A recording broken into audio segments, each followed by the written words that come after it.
It must be said that all Romans, from poor to the wealthy, from toddler to adult, viewed the war as a fight for their survival, for their future, that they needed to give everything, otherwise they would lose their country and they would have nothing left. And the Carthaginians viewed the war as something far off and unrelated to them. Can we help? Why? The war is far away, in Italy.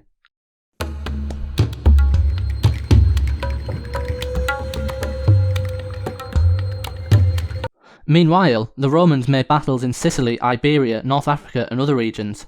It was difficult to concentrate forces for the Carthaginians.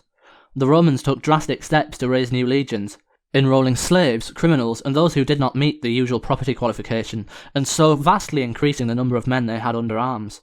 The war in southern Italy continued, with Roman armies slowly recapturing most of the Italian cities, including Capua. Rome's army had 230,000 people.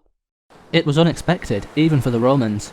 The new Roman commander, Scipio, captured the new Carthage, the main Carthaginian base in Iberia. Hannibal was still waiting for support from Carthage. Now his only hope was reinforcements from Iberia, where his brothers were hanging out. Hasdrubal decided to help his brother. Hasdrubal was able to withdraw the majority of his army in good order from Iberia. They crossed the Alps into Italy relatively easy in an attempt to join his brother Hannibal. Hasdrubal's messengers were captured, and his plans fell into the hands of the consul Nero. He quickly marched to the north with 8,000 soldiers, in order to join up with the northern army. It was a surprise for Hasdrubal. The Romans defeated his army and killed Hasdrubal himself. Now it turned out that Hannibal couldn't count on help. Shit. Very bad situation. Scipio captured all of Iberia, defeating the Carthaginians at the Battle of Ilipa. Scipio returned to Rome, where Hannibal was hanging around nearby at the time. It seemed that the final battle between Hannibal and Scipio was about to take place in order to know who had a bigger army, but it didn't. Scipio gathered his army and invaded North Africa. Allied with the Numidian king Massinissa, Scipio defeated Carthage's allies and took the city of Utica. At the time, the senators of Carthage got worried. After 16 years of fighting in Italy, Carthage recalled Hannibal to save the city. The situation turned upside down and Africa became a theatre of war at the time. The last and decisive battle of the Second Punic War took place at Zama. Hannibal attempted to use 80 elephants to break into the Roman infantry formation, but the Romans countered them effectively and they routed back through the Carthaginian ranks. Attention! The Romans won the battle. Hannibal was one of the few to escape the field. Scipio was awarded the surname Africanus in tribute of his victory. So the war ended. Carthage accepted Scipio's peace terms.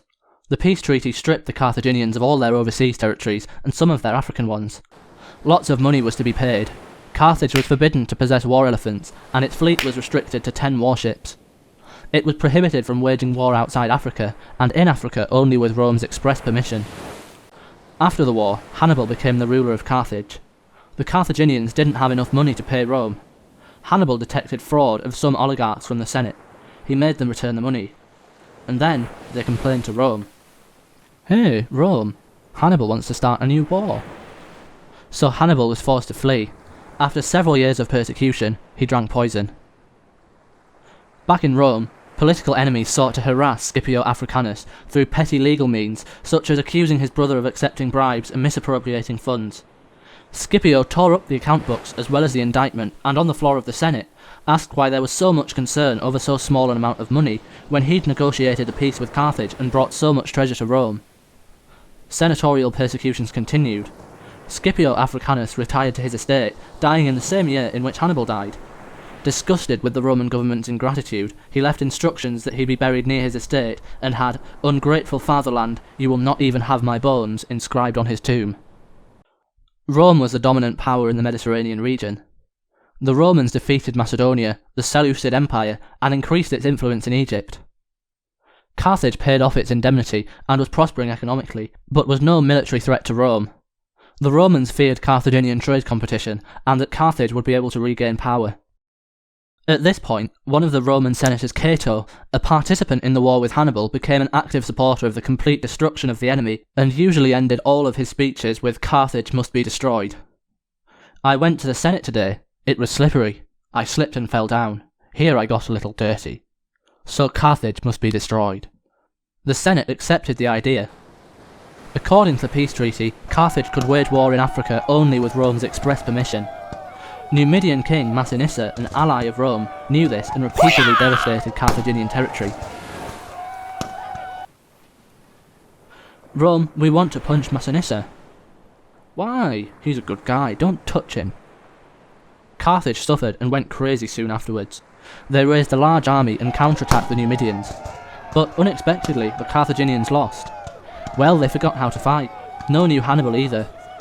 Using the illicit Carthaginian military action as a pretext, Rome began the Third Punic War. Their army of 80,000 men landed near Carthage. Rome demanded that if war were to be avoided, the Carthaginians must hand over all of their arms and pay money. Carthage agreed. Then Rome decided it wouldn't be enough and demanded the Carthaginians burn their city and relocate at least 10 miles from the sea. Carthage replied, Wait, you know, I'll think about it and say something in a month. The Romans thought Carthage no longer had power to fight and no weapons, and agreed to wait. They were hanging out near the city for a month, while the Carthaginians were raising an army and making weapons. The Romans waited, but no answer. Well, what about our terms? Do you accept them? They realised what they'd done and began a siege.